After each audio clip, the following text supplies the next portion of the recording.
Hello दोस्तों, आप सभी का स्वागत है एनसीईआरटी साइंस क्लास 8 इन हिंदी में। यहाँ पे हमारा चैप्टर नंबर है 13।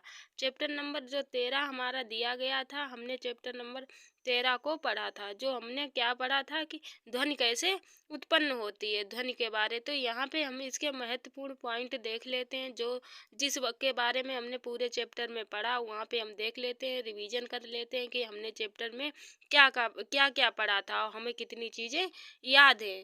तो यहाँ पे देख लेते हैं, ध्वनि कंपन करती हुई वस्तु द्वारा उत्पन्न होती है। ध्वनि कैसे उत्पन्न होती है? ध्वनि कंपन करती हुई वस्तु द्वारा उत्पन्न होती है। मानव बाकी तंतुओं के कंपन द्वारा ध्वनि उत्पन्न करते हैं। ध्वनि किसी भी माध्यम, गैस, द्रव या ठोस से संचरित होती है। ये निर्वात में संचरित नहीं हो सकती है। हमने आपको बताया था कि ध्वनि क्या है, गैस, द्रव एवं ठोस में संचरित हो सकती है, निर्वात में संचरित नहीं हो सकती है। कर्ण पटल ध्वनि के कंपनों को अनुभव करते हैं। कर्ण पटल क्या करते हैं? जो पटे होते हैं ध्वनि के कंपनों को अनुभव करते हैं। ध्वनि संकेतों को मस्तिष्क तक क्या करते हैं? भेज देते हैं। इस प्रक्रिया को श्रवण कहते हैं। प्रति सेकंड होने वाले दोलन या कंपनों की संख्या दोलन की आवृत्ति कहलाती है। आवृत्ति को हम क्या हर्ट्ज से व्यक्त करते हैं। कंपन का आयाम जितना अधिक होता है, ध्वनि उतनी ही प्रबल होती है। कंपन की आवृत्ति अधिक होने पर तारतम्य अधिक होता है और ध्वनि भी अधिक तीक्ष्ण होती है। अभिप्रिय ध्वनि शोर कहलाता है। अभिप्रिय मतलब ज्यादा ध्वनि क्या कहलाती है? शोर कहलाती है। अत्यधिक या अवांछित ध्वनि प्रदूषण उत्पन्न करती है। जो अत्यधिक या अवांछित ध्वनि होती है उन्हें क्या कहते हैं? ध्वनि प्रदूषण कहते हैं। ध्वनि प्रदूषण मानवों के लिए स्वास्थ्य समस्याएं उत्पन्न कर सकता है। क्या होते हैं? अत्यधिक ध्वनि होती है तो क्या होते हैं? मानव के स्वास्थ्य होता है, उस पर कुछ परेशानी आ सकती है, खराब मतलब समस्याएं उत्पन्न हो सकती हैं। तो ध्वनि को न्यूनतम करने के प्रयास करने चाहिए। ध्वनि को क्या करना चाहिए? कम करने के प्रयास करने चाहिए। सड़क के किनारे तथा अन्य स्थानों पर पेड़ लगाने से प्रदूषण को कम किया जा सकता है। क्या करा जाता है? अगर सड़क पर हम ज़्यादातर पेड़ लगाते हैं तो क्या होती है? उससे हमारी ध्वनि कम हो सकती है। अभ्यास प्रश्न इसके देख लेते हैं। क्या है? सही उत्तर चुनिए। इसमें हमें सही उत्तर को चूज करना है। ध्वनि संचारित हो सकता है। ध्वनि किस किस में संचारित हो सकती है? तो उत्तर देखते हैं। ठोस, द्रव तथा गैसों में। ध्वनि किस में संचारित होती है? ठोसों में, द्रवों में और गैसों में। देख लेते हैं, निम्न में से किस वाक्य ध्वनि की आवृत्ति न्यूनतम होने की संभावना होती है? किसमें क्या होती है? ध्वनि सबसे कम होती है, न्यूनतम होती है। तो छोटी लकड़ी, जो छोटी लकड़ी होती, लकड़ी में ध्वनि क्या होती? न्यूनतम होती, कम होती है। प्रश्न नंबर 3 देख लेते हैं। निम्नलिखित कथन के सामने क्या ट्रूथ तथा गलत कथन के सामने हमें फॉल्स का निशान लगाना है। तो देख लेते हैं। का में ध्वनि निर्वात संचारित नहीं हो सकती। जो ध्वनि है क्या है? निर्वात में संचारित नहीं हो सकती है, हमारा ट्रू है। किसी कंपित वस्तु के प्रति सेकंड होने वाले दोलनों की संख्या को इसका आवर्तकाल कहते हैं। क्या है? किसी कंपित वस्तु के प्रति सेकंड होने वाले दोलनों की संख्या को इसकी आवृत्ति काल कहते हैं। तो ये हमारा फॉल्स है। गा देख लेते हैं। यदि कंपन का आयाम अधिक है तो ध्वनि मंद होगी। क्या है इसमें? यदि कंपन का आयाम अधिक है, अगर आयाम अधिक है तो ध्वनि भी अधिक होगी। तो इसमें क्या बोल रहा है कि ध्वनि मंद होगी, तो हमारा ये भी फॉल्स है। मानव कानों के लिए शुद्धता का परास, जो परास होता है 20 हर्ट्ज से 20,000 हर्ट्ज तक। तो क्या है हमारा? ट्रू। ये हमारा सही है। कंपन की आवृत्तियां जितनी कम होगी तारतम्य उतना ही अधिक होगा। ऐसा नहीं होता। अगर कंपन की आवृत्ति तारतम्य अधिक होगा तो उसकी ध्वनि भी अधिक होगी। तो ये हमारा फॉल्स है। अवांछित या अभिप्रिय ध्वनि को संगीत कहते हैं। अगर अवांछित या अभिप्रिय ध्वनि होगी तो उसे क्या कहते हैं? शोर कहते हैं। तो ये हमारा ट्रू फॉल्स है। जो अवांछित या अप्रिय ध्वनियों को संगीत कहते हैं। तो ये हमारा फॉल्स होना चाहिए। किस लिए? जो अवांछित जो अप्रिय ध्वनियाँ होती हैं उन्हें संगीत नहीं कहते, उन्हें क्या कहते हैं? शोर कहते हैं। छा वाला देख लेते। ध्वनि प्रदूषण आंशिक श्रवण अशक्तता उत्पन्न कर सकता है। तो ये हमारा ट्रू है। देख लेते हैं प्रश्न नंबर 4, उचित शब्दों द्वारा रिक्त स्थानों की पूर्ति कीजिए। जो उचित शब्द हैं उन्हें क्या करना है, रिक्त स्थान के पर हमें क्या करना है, भरना है। तो जो हमें स्पेस दी है उसे क्या करना, हमें फिल करना है। तो का देख लेते हैं, किसी वस्तु द्वारा एक दोलन को पूरा करने में लिए गए समय को क्या कहते हैं, आवर्तकाल कहते हैं। किसी वस्तु द्वारा एक दोलन को पूरा करने में, किसी वस्तु द्वारा क्या है, एक दोलन को पूरा करने में जो लिया गया समय उसे क्या कहते हैं, आवर्तकाल कहते हैं। खा में क्या है, प्रबलता कंपन से निर्धारित, जो निर्धारित की जाती, किससे निर्धारित की जाती, आयाम से। आवृत्ति का मात्रक होता है, जो आवृत्ति है उसका मात्रक क्या होता है, इसका मात्रक हर्ट्ज होता है। और क्या है, ध्वनि की तीक्ष्णता कंपनों की आवृत्ति से निर्धारित होती है। जो ध्वनि की तीक्ष्णता है क्या है, कंपनों की आवृत्ति से निर्धारित होती है। प्रश्न नंबर 5 देख लेते। ये हमारा न्यूमेरिकल दिया है, न्यूमेरिकल को हम सॉल्व करते पहले पढ़ते हैं क्या दिया गया। एक दोलन 4 सेकेंड में 40 बार क्या करता है, दोलन करता है। जो एक दोलन दिया गया है वो 4 सेकेंड में क्या कर रहा है, 40 बार दोलन करता है। इसका आवर्तकाल और इसकी आवृत्ति दोनों में ज्ञात करने हैं। तो इसकी आवृत्ति आवर्तकाल पहले इसकी हमें अगर आवृत्ति निकालेंगे तो इसका आवर्तकाल बाद को हम निकाल लेंगे। तो पहले इसकी आवृत्ति निकालते हैं। दोलनों की संख्या बराबर 4 है। दोलन द्वारा लिया गया समय 4 सेकेंड है। आवृत्ति दोलनों की संख्या बटे समय। आवृत्ति का फॉर्मूला क्या होता है, आवृत्ति बराबर दोलनों की संख्या अपान समय। इसे आपको याद रखना है। अगर आवृत्ति निकालनी है तो आपको क्या करना है, आवृत्ति बराबर दोलनों की संख्या अपान समय।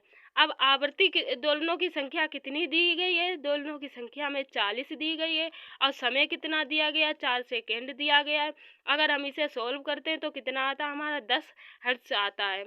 अब देख लेते हैं आवर्तकाल का फॉर्मूला क्या होता है। आवर्तकाल बराबर 1 बटे आवृत्ति होती है।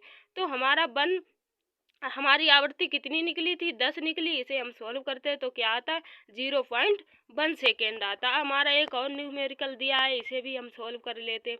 इसमें क्या बताया है, एक मच्छर अपने पंखों को 500 कंपन प्रति सेकेंड की दर से करता है। एक मच्छर क्या है, अपने पंखों को प्रति सेकेंड, एक सेकेंड में कितने कंपन करता है, 500 करता है। तो ध्वनि उत्पन्न करता है। कंपन का आवर्तकाल ज्ञात करना है। इसका हमें क्या, आवर्तकाल ज्ञात करना है। 500, तो 500 कंपन द्वारा लिया गया समय 1 सेकेंड है। तो एक कंपन द्वारा लिया गया समय कितना होगा, तो इसकी आवृत्ति 1/500। तो इसे हम सोल्व करेंगे, मेरा कितना आएगा, 0.002 आएगा। यहाँ पे हमारा 0 एक और होगा, 0.002 आएगा यहाँ पे सेकेंड।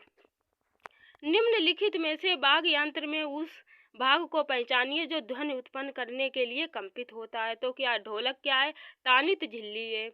और सितार क्या है, सितार तार है। बांसुरी क्या है, वायु स्तंभ है।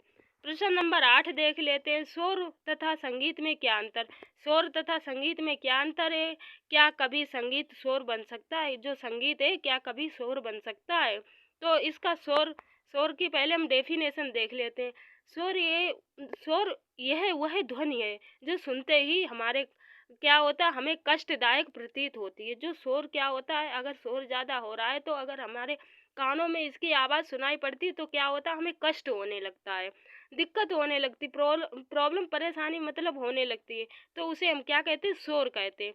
संगीत क्या है, संगीत की पहले डेफिनेशन देख लेते हैं, फिर देख लेते हैं जो संगीत है शोर कैसे बन सकता है। यह वह ध्वनि है जो कानों को सुखद लगती है। कानों को कैसी लगती है, अच्छी लगती है। संगीत उस अवस्था में शोर बनता है, संगीत उस अवस्था में शोर बनता है जब किसी को अच्छे से गाना ना आता। संगीत कब शोर बनता है, जब कोई व्यक्ति गा रहा है, उसे अच्छे से अब गाना नहीं आ रहा है, या उसकी आवाज़ अच्छी नहीं है, आवाज़ बहुत फटी फटी जैसी है, बेकार लग रही है, कानों को अच्छी नहीं लग रही।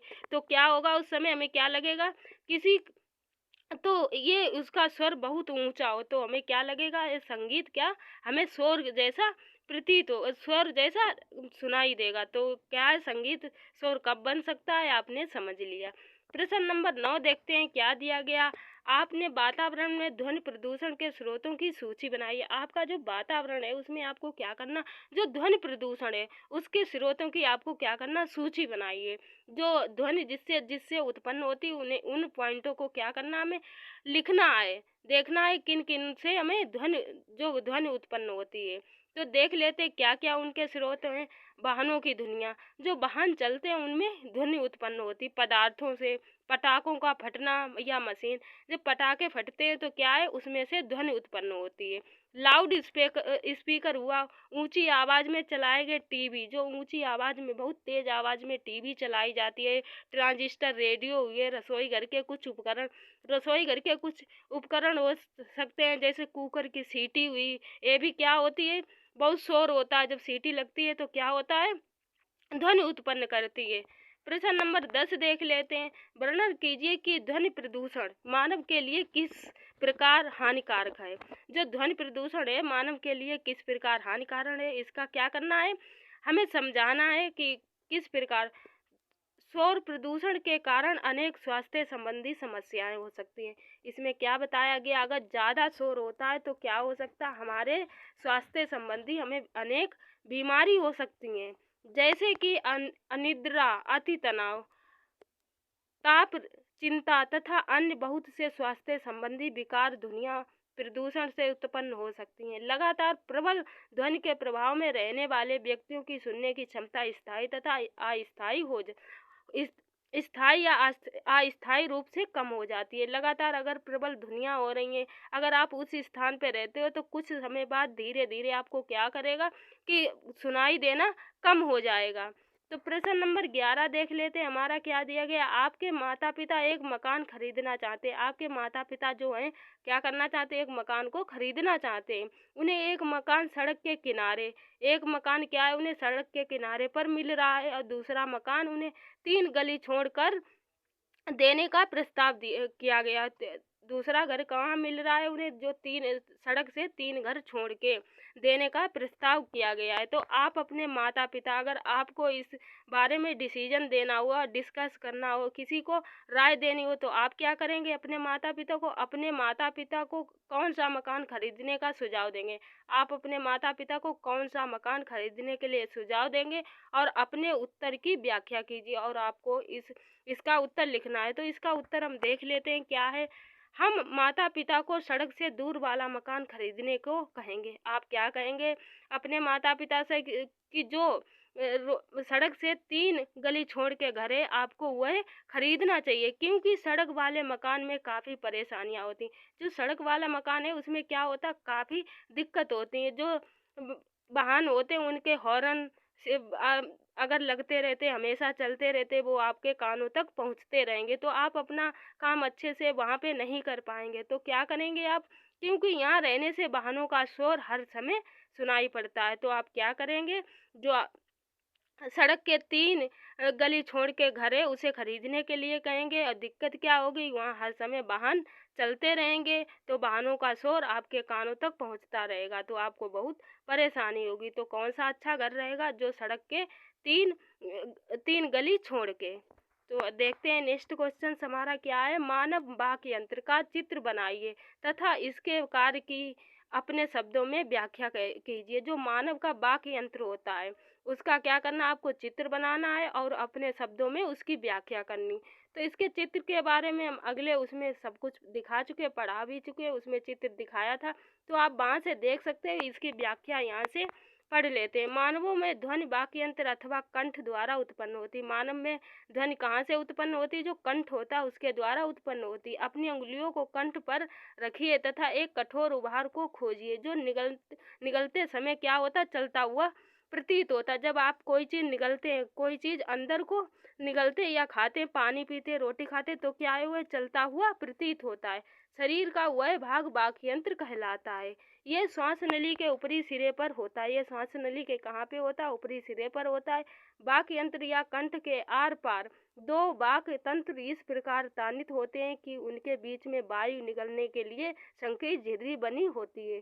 जब फेफड़े वायु को बलपूर्वक झिल्ली से बाहर निकालते हैं तो क्या होता है, वाक् तंत्र कंपित होते हैं, जिससे ध्वनि उत्पन्न होती है। वाक् तंतुओं से जुड़ी मांसपेशियां तंतुओं को तना हुआ या ढीला कर सकती हैं। जब वाक् तंतु हुए और पतले होते हैं तब क्या होता है, वाक् ध्वनि का प्रकार, उनकी गुणवत्ता या वाक्य ध्वनियों पर भिन्न होता है। जब वाक्य तंतु ढीले होते हैं तो क्या होते हैं, मोटे होते हैं। प्रश्न नंबर 13 जी हमारा लास्ट प्रश्न है, इसे देख लेते हैं।